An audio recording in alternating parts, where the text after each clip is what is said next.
අපි දැන් උද්ඝෝෂණ මාලාවක් සංවිධානය කරගෙන යනවා. අපි ඕක තමයි මීට මේ ආණ්ඩුව පත් වෙන්න කලින් ඉඳන්ම කිව්වේ වැඩ බැරි කයිවාරුකාරයෝ ටිකට රටක් පාර දුන්නම ඕක තමයි වෙන්නේ කියලා. ඉතින් හොරාම නෙමෙයි ඒගොල්ලෝම නේවා කියන්නේ.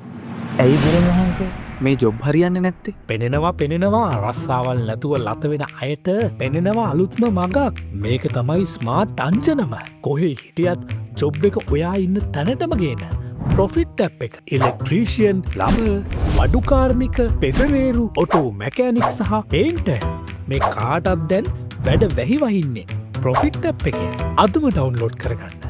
ප්‍රොෆිට් ඔබගේ ස්මාර්ට් ජීවිතයට විශ්වාසවන්ත අත්දැකීමක්. හැම අවස්ථාවකදී අපි මාසයකට සැරයක් කෘත්‍ය අධිකාරි මණ්ඩලයේ හමු වෙලා දැන් හෙට තියෙන පාර්ලිමේන්තුවේදී පවත්වන විවාදය සම්බන්ධව කතා කරා. ඊට අමතරව අපි මාසයකට සැරයක් කෘත්‍ය අධිකාරි මණ්ඩලයේ හම්බ වෙලා අපි කතා කරනවානේ පක්ෂයේ ඉදිරි වැඩ කටයුතු ඒවා ගැන තමයි කතා කරේ. අපි දැන් උද්ඝෝෂණ මාලාවක් සංවිධානය කරගෙන යනවා. ඒ ටික ගැන තමයි කතා කරන්නේ. නෑ ඉතින් ඇත්තටම මේ දවස් ටිකත් කරගෙන යනවා. සිංහල අවුරුද්ද අවසන් වුණාට පස්සේ දිගටම මේ ආණ්ඩුවේ අත්අනුමතික ක්‍රියා සම්බන්ධයෙන් බල කිරීමට ජනතාව එක් අහුවෙලා වැඩ කරන්න බලාපොරොත්තු වෙන්නේ.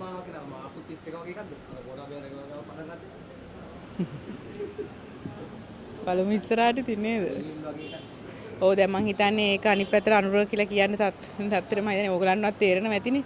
අපි ඕක තමයි මීට මේ ආණ්ඩුව පත් වෙන්න කලින් ඉඳන්ම කිව්වේ වැඩ බැරි කයිවාරුකාරයෝ ටිකට රටක් පාර දුන්නම ඕක තමයි වෙන්නේ කියලා. බලනකොට දැන් ඇත්තටම අපි අර කියනවා වගේ බොරු විතරක් නෙමෙයි පච විතරක් නෙමෙයි අද වෙනකොට හොරු බවටත් පත් වෙලා තියෙනවා. ඉතින් දැන් අද වුණත් කුමාර ජයකොඩි මහත්මයා කතා කරා බලශක්තිය සම්බන්ධයෙන් කතා කරා තහනම් වචනේ ගල් අඟුරු.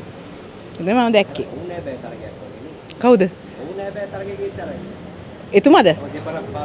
ඔව් ඒක තමයි. ඒ වගේ තත්ත්වයකට තමයි පත් වෙලා තියෙන්නේ. හරි කනගාටුයි. ඉතින් ඇත්තටම ජනාධිපතිතුමා හිතන්නකෝ ඔහු ඊට කලින් හිටපු ආයතනයේදී ඔහු ලක්ෂ 88ක වංචාවක් කරලා අධිකරණයෙන් වරදිකරු වෙලා එම අධිකරණයේ වරදිකරු වෙච්ච කෙනාව රටේ ප්‍රධානම දේ බලශක්තිය සම්බන්ධයෙන් රටේ ජනාධිපතිතුමා ඒ නඩු තීන්දුව පිළිබඳව දැනගෙන ඔහු එතන ප්‍රධානිය කරනවා. ඉතින් හොරාම නෙමෙයි ඒගොල්ලෝම නේවා කියන්නේ. ඒගොල්ලන් දැන් හොරු කියන මිනිස්සු ඔච්චර දැන් සමහරක් වෙලාවට බොරුවට හොරු කියපු මිනිස්සුන්ගේ අද ගොඩක් දේවල් ඒගොල්ලන්ට ඔප්පු කර ගන්නත් බැරි වෙලා තියෙනවනේ.